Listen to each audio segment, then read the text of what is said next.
செய்ய சொல்லி வலியுறுத்த வேண்டும் என்று துஆவிலே கேட்க வேண்டும் என்று பெருமானார் மிக அழகாக சொல்லி காட்டுகிறார்.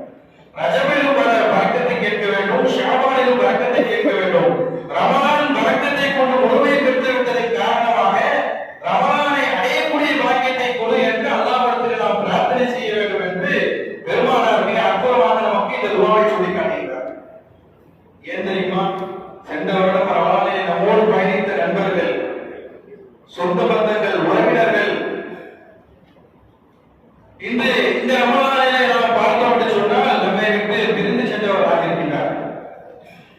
அல்லாஹ் இந்த ரமலானை நமக்கு தர வேண்டும் என்று நாம் துஆ செய்ய வேண்டும் என்று அல்லாஹ் நபி ஸல்லல்லாஹு அலைஹி வஸல்லம் அவர்கள் நமக்கு கற்றுக் கொடுக்கிறார். அல்லாஹ் சுப்ஹானஹு வ தஆலா நம்மை முழுமையாக ரமலானை அடையக்கூடிய பாக்கியத்தை தந்தல் புரிவானாக. 30 நோன்புகள் வைத்து தராவி தரக்கூடிய அற்புதமான பாக்கியத்தை அல்லாஹ் தருவானாக.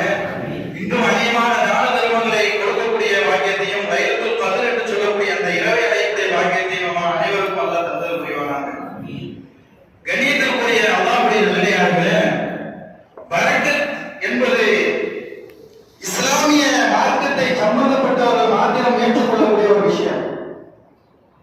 இந்த உலகத்திலே கிறிஸ்தவர்கள், ஈரவர்கள், இந்துக்கள், சமணர்கள், பௌத்தர்கள் இந்த ஜும்மாவுடைய கடமையை நிறைவேற்ற வேண்டும் என்ற நல்ல நோக்கத்தில் வருகை தந்திருக்கக்கூடிய நம் அனைவரின் மீது மிக மட்டுமல்லாமல் என்றென்றும் நின்று நிலவட்டுமாக